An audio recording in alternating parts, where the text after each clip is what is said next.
Good evening, and thank you for joining tonight's community conversation hosted by the City and County of Broomfield. My name is Roger, and I'll be your moderator this evening. Presenters tonight include Mayor Guylene Castriata, Mayor Pro Tem Stan Jezierski, Councilmember Sharon Tessier, Assistant City and County Manager Abby Yellman, and David Allen, plus Public Health Deputy Director Deb Feiderspiel.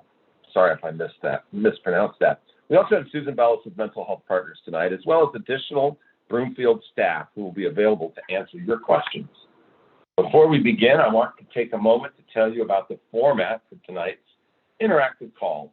We realize some may just want to listen, and that's perfectly fine.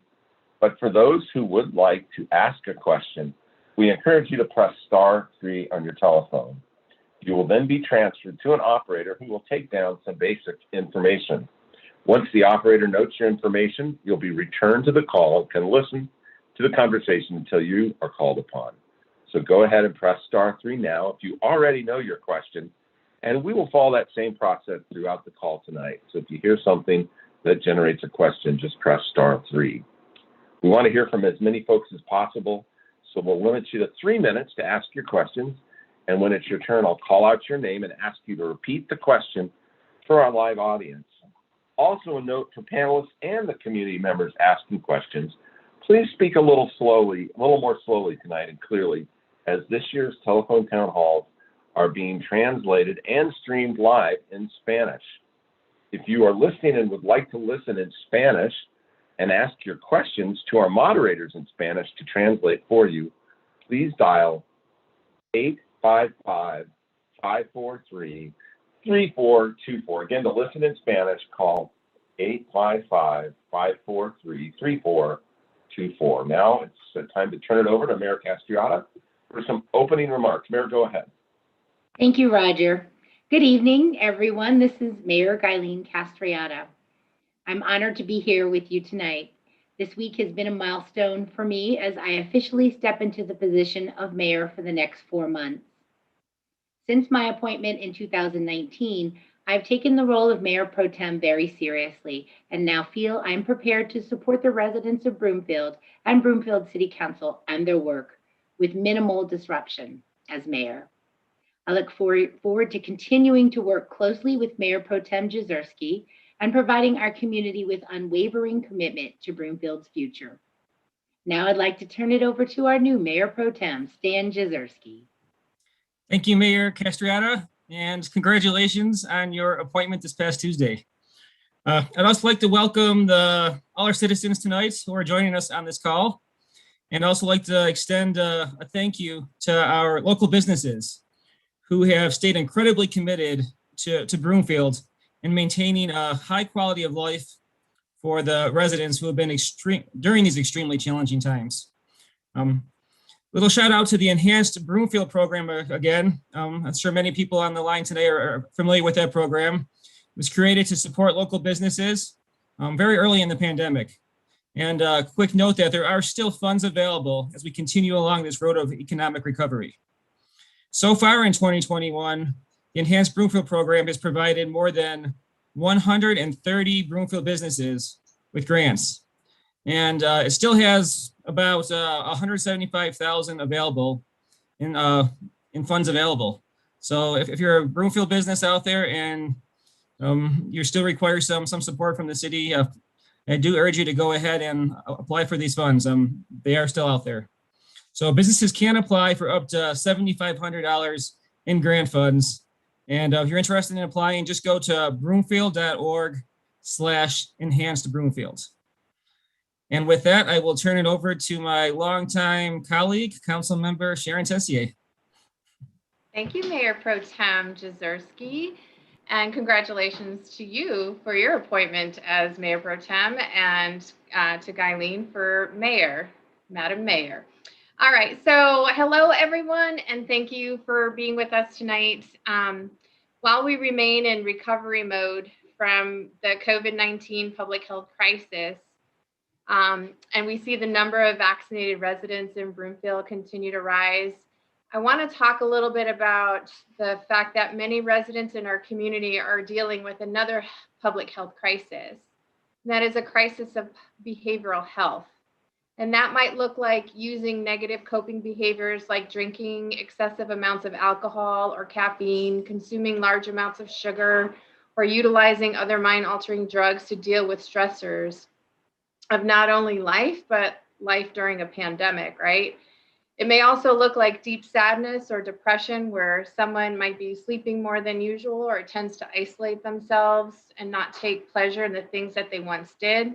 It might look like self-harm, like cutting oneself, disordered eating, body dysmorphia or suicidal thoughts, ideations and attempts. It also looks and feels like social anxiety. People not really being comfortable getting back out in the world and having moments of panic or high levels of anxiety. The fact is, people are struggling with their mental and emotional health, and their behaviors might be incongruent with how they really want to feel and think. The fact is that the second part to this is helping breaking down the barriers of behavioral health and breaking the stigma that surrounds reaching out for help. So reaching out for help is courageous, it's powerful, it's beautiful, and it's not a sign of weakness, but a sign of our connectedness as a human species. So tonight I ask all of us in the community to continue to work together to recognize that experiencing a behavioral health issue is actually quite normal, and that getting help is something to honor and acknowledge. What I'm saying is that I want to ensure that ourselves, our friends, our family, and neighbors have the resources we all need to address the behavioral health crisis in our community. I also want to add that there is no shame in behavioral health. The more we talk about it, the more we diminish the stigma, the more we reach out for help, the less power the illness will have over us. The more we share, the more we know we're not alone. And the more we discuss, the more we can find positive coping skills to help us move through anxieties, depression, and other issues.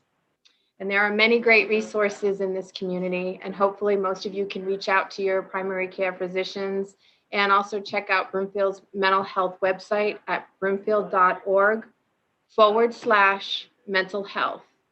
Once again, that is broomfield.org/mental health. And on this website, you will see resources that support both your own behavioral health and resources and how to be a support for others. I also want to share that Susan Bellis with Mental Health Partners is on the call with us tonight. Mental Health Partners has been a long time partner in this community and has partnered with multiple agencies in Broomfield. And I want to highlight them as a critical resource for Broomfield residents. They also have upcoming webinars via Zoom that can be found at mhpcolorado.org.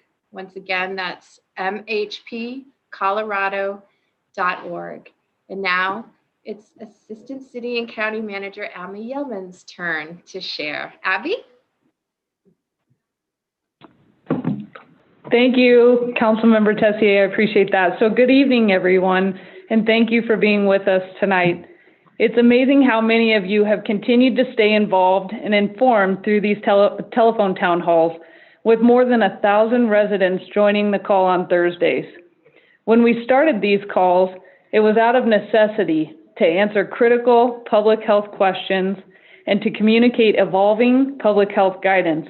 And now we happily continue these town halls as a way for city staff and leadership to keep a direct line open with our residents. Thank you all for your commitment, engagement, and feedback through these past months and for sharing your thoughts with us.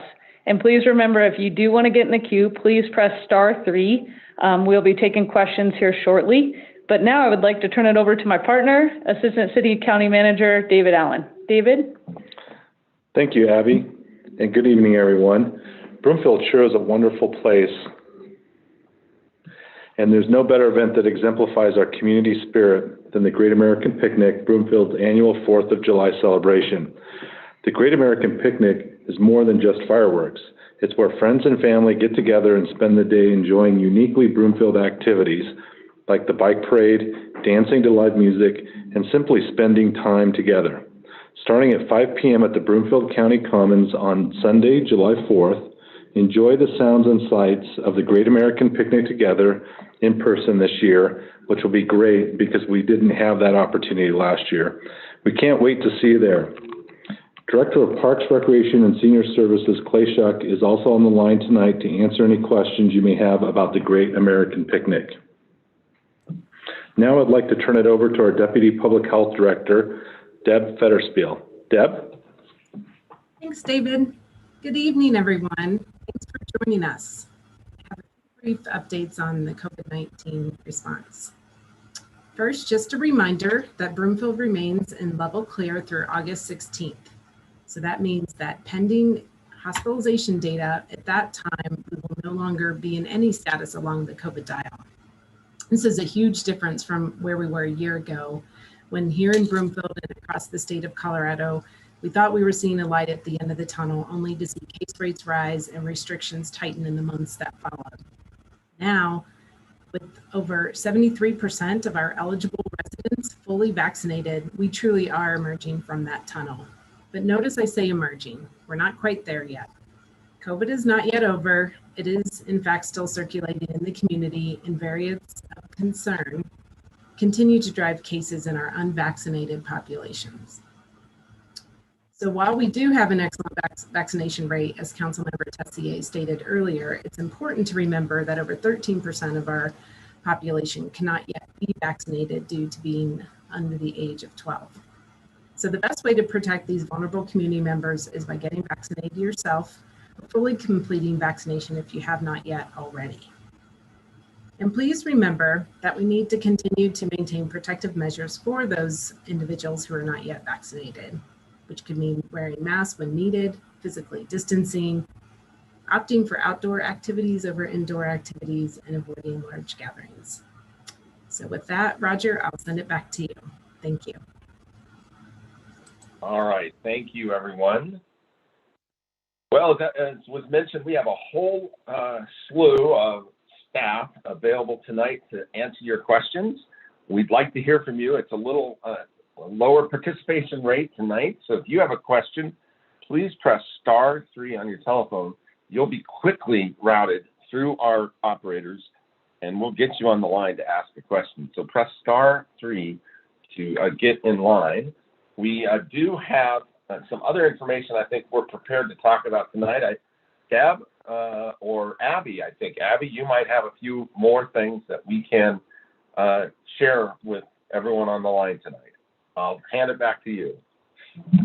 Thank you, Roger. I actually am going to pass it over to one of my favorite human beings that works for the City and County of Broomfield, Esther Knox-Stutson. I'm going to just give her a minute to make sure she's on with us tonight.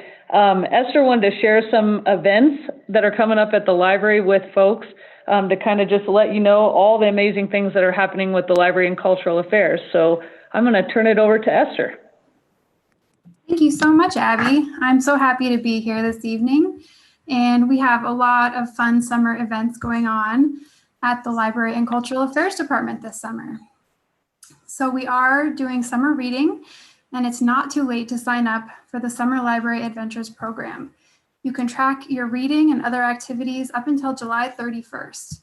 Everyone who completes challenges will be entered into a grand prize drawing, and kids and teens who finish will also earn a special prize.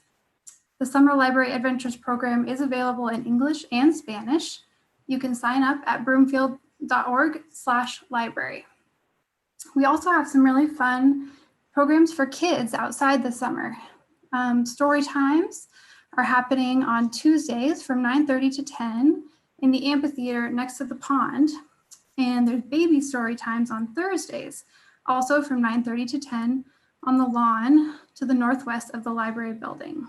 There's no registration required for this program, and you can find information at broomfield.org/library. Another fun program for kids is called Wonderful Wednesdays. On July 7th and July 21st, from 2 to 2:45, there are special outdoor performances for families. every other Wednesday afternoon in July. These are fun outside presenters where you can bring the family and enjoy some time outside to watch a presentation. You can find more information again at broomfield.org/library. We're also so excited that our Makerspace Invent HQ has open hours again. Invent HQ is open for drop-in making on Tuesdays from 2 to 7, Thursdays from 10 to 2, and on the second, third, and fourth Saturdays of the month from 12 to 4:30 p.m. You can find information about Invent HQ open hours and all the other Invent HQ programs at broomfield.org/InventHQ. One of my favorite summer programs that the Library and Cultural Affairs Department puts on is the Summer Concert Series. So we have free summer concerts every other Wednesday in the field on the west side of the library.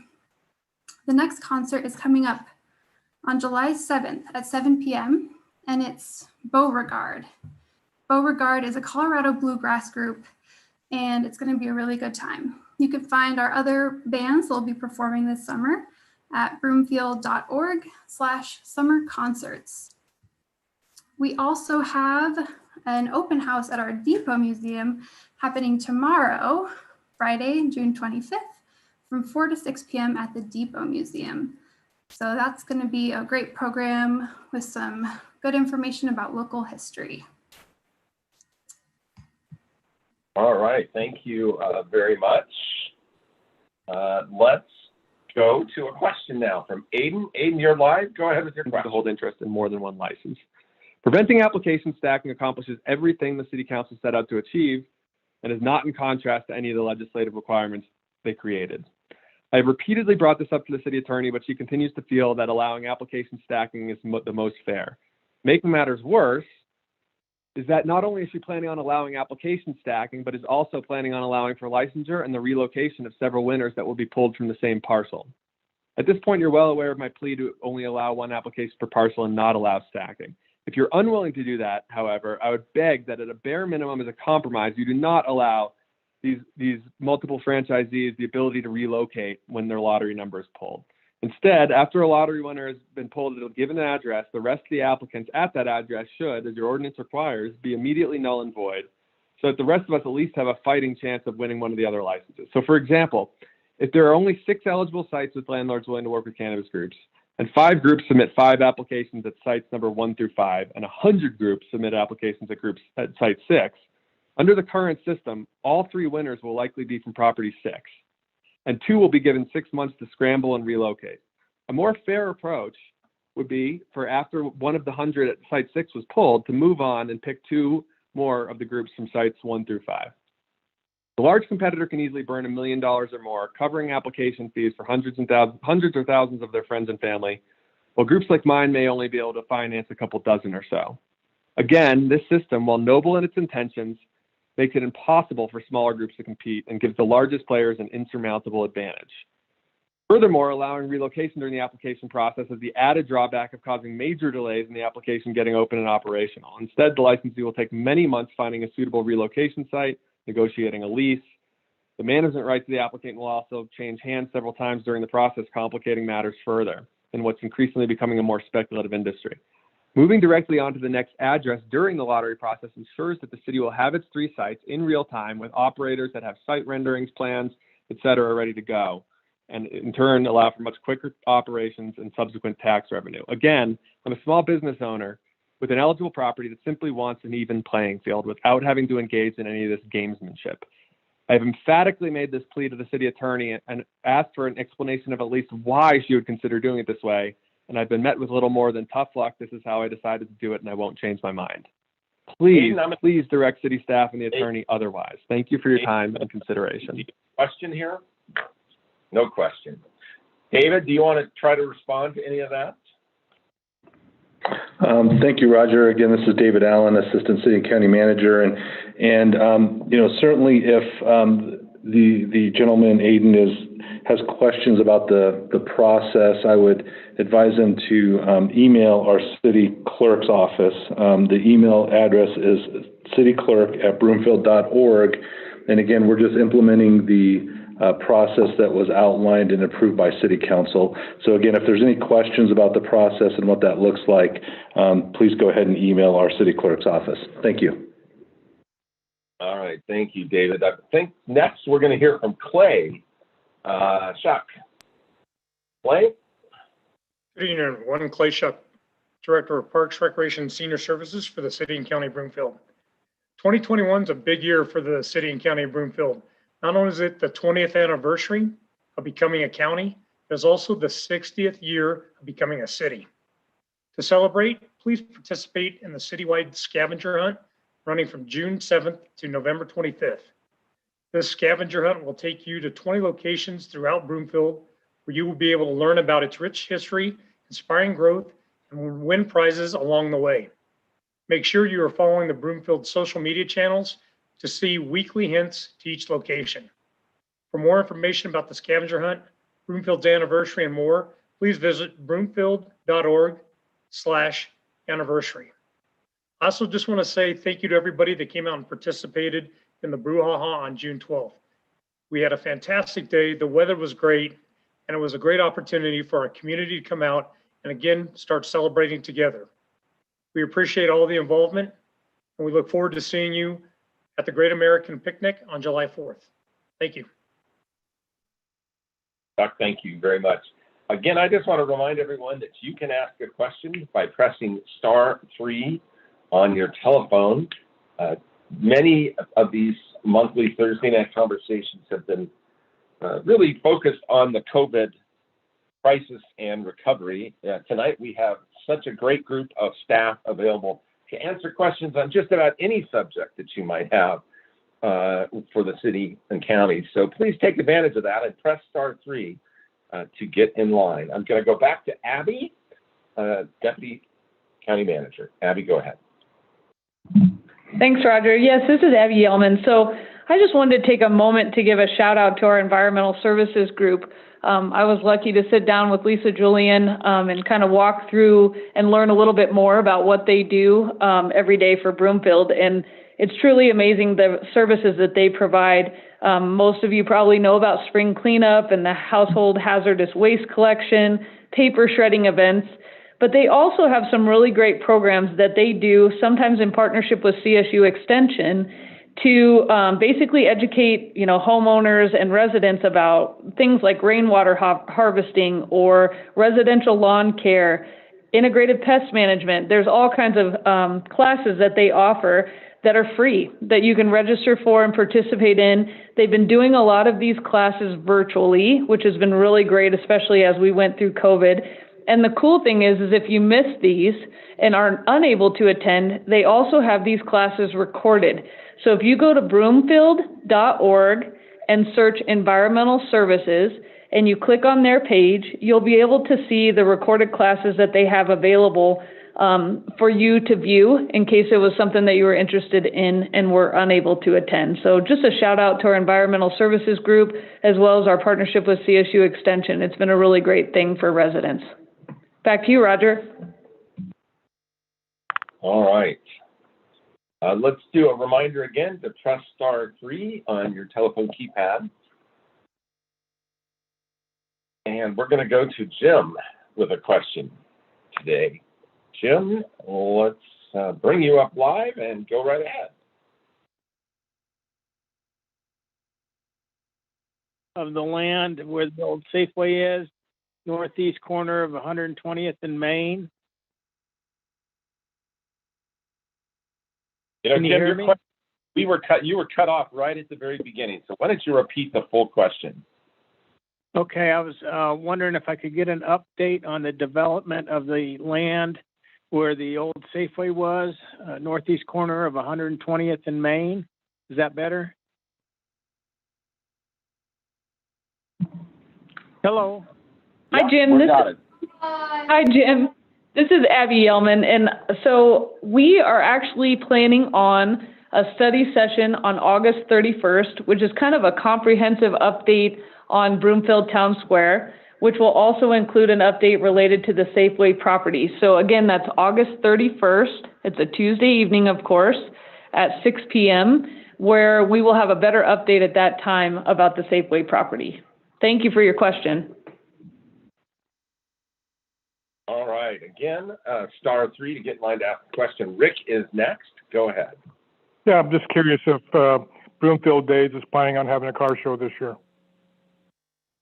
Hi, Rick. Clay Shuck again with the City and County of Broomfield. We appreciate the question. And yes, we are planning on having the car show back at Broomfield Days. Senior Resources of Broomfield will be managing that program this year. So feel free to reach out to them if you need any additional information. Thank you.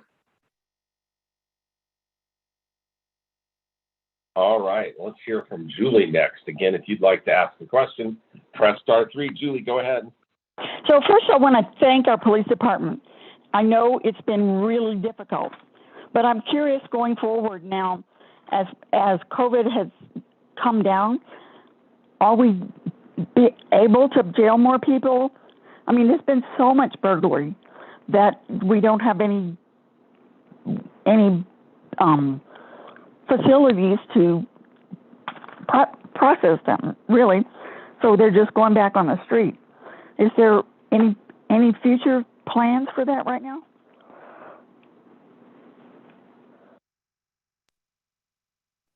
Who's going to take that, Mike or I Chief? I can certainly speak to that. Thank you. This is Deputy Chief Mike Clement, and thanks for the great question, Julie. What we're seeing now is, I think we're seeing throughout our community, is an opening of not only our court systems, but in regards to the lifting of any kind of previous legislative restriction and judicial restrictions in regards to our detention center. So we're open for business and obviously able to take inmates and arrestees as they come in. So we're kind of coming back to business as normal throughout the system, which we're excited for. So I can tell you we're well aware of, from our operational lens, made efforts to address what we're seeing. We've been very fortunate to not see the rise in violent crime as some of our communities have, but we are looking to address our property concerns as well. So I guess what I'm saying in short is we're coming back, as is the entire system. We're excited about that and certainly interested in supporting our community as we always have. So thank you for that question, ma'am. All right. For those of you that joined the call late, good evening. I'm Roger, your moderator tonight for this interactive community conversation hosted by the City and County of Broomfield, Mayor Guyleen Castriata, Mayor Pro Tem Stan Jezierski, and City Council Member Sharon Tessier. If you would like to ask a question, please press star 3 on your phone. You'll be transferred to an operator who will take down some basic information and get you in the queue. I'll also mention that if you need to leave the call early, don't want to speak to an operator, you can leave us a message by pressing star 9. So again, star 3 to ask a question live, star 9 to leave the call and leave a voice message on your way out. We have a whole slew of city and county staff on a line available to answer your questions. And we're going to go back to questions here in a moment, but I think we're going to hear from David Allen first, one of the assistant city and county managers. David, go ahead. Well, thank you, Roger. I just did want to provide an opportunity to give everybody an update on one of our programs that we have in our open space and trails. It's called the Broomfield 100, and it gives you the opportunity to explore the beauty and diversity of nature in our own backyard here in Broomfield. We do also have, if you can't get out, we also have a virtual Broomfield 100, which you could use using our web app. And if you plan to visit each trail, you can find areas of interest along the way. You can add your name to the community guest book to share your trail adventures, and even when you're physical distancing. If you'd like to get more information on the Broomfield 100, you could go to our website at broomfield.org/Broomfield100. The other thing I did want to point out too as well is that in many of our trail areas, we do have public art along many of those locations. And the public art features are also listed for each trail. So for more information on the public art on a trail, you could go to broomfieldpublicart.com. Thank you, Roger. All right, thank you. Abby, I'm going to ship it back to you for a few more community updates while people are Pressing star 3 to ask a question. Thank you, Roger. Again, this is Abby Yelman. Thank you, everybody, for joining us tonight. So an additional update I wanted to provide is we are currently seeking residents and inviting residents to participate in our sustainability workshops, and these will be happening in July and August to discuss zero waste, transportation, and energy efficiency. The July workshops will be virtual and will take place on July 14th and July 22nd. And you can register for these workshops at broomfieldvoice.com/sustainability. Again, that's broomfieldvoice.com/sustainability. It looks like there's only two in-person workshops, that will be held in August on the 25th and 26th. And again, if you're interested in learning more about sustainability in Broomfield, want to give your feedback, or again, are interested in signing up for either these workshops or the sustainability newsletter, please visit broomfieldvoice.com/sustainability. Thank you, Roger. You bet. All right, well, we're going to go back to Aiden. Aiden, you have to ask a question this time, no monologues. Go ahead. I just condensed it down to 3 minutes. Do I have 3 minutes to kind of explain where the question's coming from? I'm going to give you an opportunity to ask a question of our panel. Okay, my question, put as simply as possible, is why the city would allow for multiple dispensary applications at the same parcel. There's, and worse, why the city would then allow, if 3 are pulled from the same parcel, for those to continue and find a relocation. I'm suggesting that the city direct city staff and the city clerk to not do that. It wouldn't require an amendment of the ordinance. It's just a simple directive to city clerk and city attorney. I'm a small business operator with a property eligibly zoned site, and I just want to be on equal footing with other operators. I know for a fact there's a big one that's planning on submitting hundreds. Aiden, why don't I and we'll let someone from the staff, possibly they can give you a little bit of background on how this policy was adopted and how it's being implemented. Thank you. Mm-hmm. Hi, Aiden. Again, this is David Allen. I'm Assistant City and County Manager. Again, when our City Council adopted the ordinance back on March 16th, 2021, it outlined the procedures for us to go ahead and issue the first 3 licenses. And I think, certainly we're not equipped here tonight to delve into the details of your question, and I think it would be best to, again, schedule a meeting either with our attorney's office and our city clerk to get clarification on the processes and procedures that we're implementing for issuing those licenses. Thank you. All right, thank you. Next, we're going to hear from Deb from Public Health with some additional information on some of the hot topics they're hearing about right now. All right, thanks, Roger. So the past week or two, we've been getting a lot of calls here in Public Health with residents concerned about mosquitoes and the number of mosquitoes that they have been encountering in their neighborhood. So it's a good time of year just to issue some reminders, because not only are mosquito bites annoying and itchy and uncomfortable, but mosquitoes can carry diseases. And so we do want to avoid getting bit. And there's a few key ways that you can protect yourself. We call it the 4 Ds. So the first D is to use DEET or some other approved insect repellent every time you're outside during those high-risk hours, which are dusk and dawn, to offer some protection.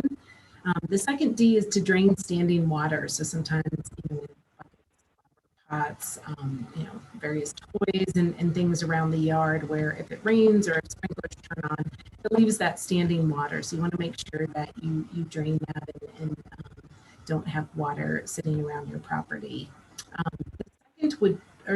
The third D is dawn and dusk. Just reminders that those are the times when mosquitoes are most likely to be present, and you may want to avoid being outside, or like we said, wear some protective repellent during that time. Additionally, the 4th D is dress in long sleeves, pants when you are outside during those times, or if you're going to be outside for a prolonged period of time. If you are experiencing a significant mosquito population in your community, Broomfield partners with the vector disease control an entity, and there's a mosquito hotline. And let me just give you that number, 303-466-1892. And again, that's the Broomfield Mosquito Hotline at Vector Disease Control, which can be reached at 303-466-1892. Thanks so much. Back to you, Roger. All right, thank you very much. We are going to put a last call out for questions tonight of our team. We've got the entire city and county standing by to answer your questions if you have one. Abby, I'm going to kick it back to you to see if you have any other community updates or folks you'd like to have speak. Go ahead. Sure. So I do have a couple more things. You know, those of you that have lived in Broomfield for a while probably have heard about and know how wonderful our Broomfield Veterans Memorial Museum is. They have some amazing programs on Saturdays called Coffee and Conversations. I think they're every other Saturday. They actually have one this Saturday, June 26th. I believe the presenter is Teresa Smith, who will tell the story of the history and reconstruction of Bent's Old Fort. And if you don't know about that fort, it was built, I believe, in 1833 in Otero County in southeastern Colorado. And it is definitely a National Historic Landmark. It became one in 1960. And so it's been reconstructed and open to the public. So I know they're going to be having that Coffee and Conversations event on June 26th, which is this Saturday. Also, a little shout out to Becca Nordstrom, who sent me a quick update. Broomfield is also currently has their Broomfield Wayfinding Survey open for resident feedback. You can share your ideas and feedback to help create a wayfinding system that best meets the Broomfield community's needs at broomfieldvoice.com/wayfinding. And what's wayfinding? It's how people find their way to where they want to go, to trails, schools, shopping, and other places. We know Broomfield loves trails and open space. It's one of the best things about living here, in my opinion. Make them even better by providing your feedback on what signs and markings will be posted at key locations on the trails, streets, bikeways, sidewalks, paths, and other places where you may walk or bicycle. So again, that survey is available. I believe it closes on July 31st, but it is available at broomfieldvoice.com/wayfinding. Thank you, Roger. All right, thank you. Let's see, we've got someone on the call with a screener now, so we're going to wait for them. And again, if you'd like to jump on here at the last minute, press *3 and we can get you in the queue. Mayor Castiata, do you have any updates that you'd like to share while we're waiting for the screener to finish? Oh, of course, Roger. Thank you. I would like to remind everyone that we're having a special study session on Tuesday night at 6 p.m. to discuss the unhoused population in our community and the policies around that. So you can tune in remotely or you can join us at the City and County Building at 6 p.m. on Tuesday. It looks like our caller's screen, so I'm going to hand it back over to you, Roger. Thank you. All right. Lindsay, thank you for jumping in. It's your turn. Go ahead. Hey there, Roger. Thanks for taking my call. So I'm curious as to what resources there are to Broomfield residents in the instance of entrepreneurship and beginning the crazy adventure of starting a new business, and how Broomfield can help with any kind of funding or networking or resourcing, anything like that. Or in terms of, for example, do I create an LLC, or like, what are the advantages of that? And are there any coaches or any resources with Broomfield for that?